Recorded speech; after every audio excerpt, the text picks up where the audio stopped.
Now it is in this spirit that the Madani government has pursued Malaysia's reforms. Our ambition is to move the nation closer to high income status and to build one of the world's most competitive economies. But ambition cannot endure without confidence in our institutions. Auditors in both public and private sectors are central to safeguarding that confidence. This is precisely the reason why we have to strengthen the mandate of the National Audit Department, led by, of course, the Auditor General, a tough lady, she of steel. And through the first amendment to the Audit Act in 33 years, it may not have been a glamorous reform, but it was an essential one. We also established a serious irregularities committee to deal swiftly with critical breaches. Again, it did not make front page news, but it goes to the heart of the matter, holding offenders to account and protecting public funds. Since 2024, follow-up audits have already recovered and safeguarded 159 million ringgit. Now, earlier this year, I launched 4 new auditing guidelines extending the department's authority to any entity receiving public funds. This was not the case in the past.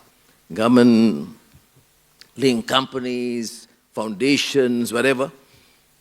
But once you receive public funds, you follow the public money approach that would help curb leakages and corruption.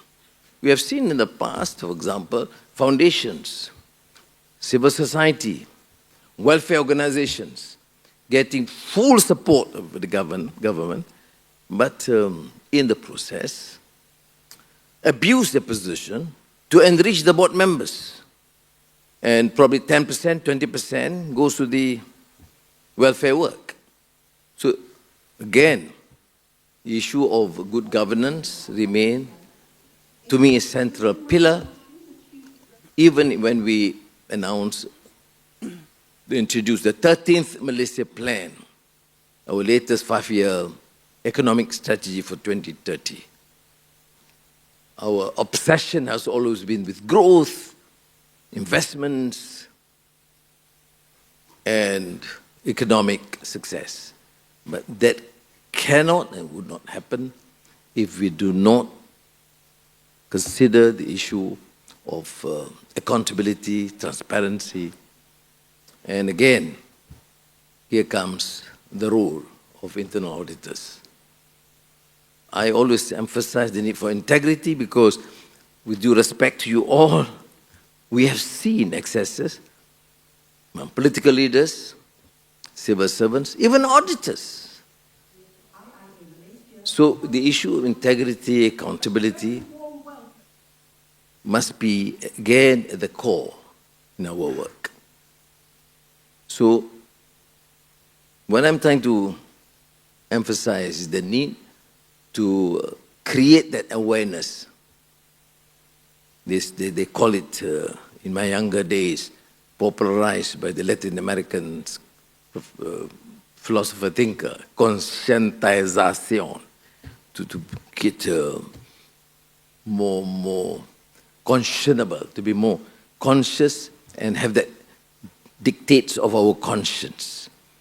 And therefore, I commend the Institute of Internal Auditors to continue this work, and the launch of the Statement of Risk Management and Internal Control, SOMIC Guide 2025 with Bursa Malaysia.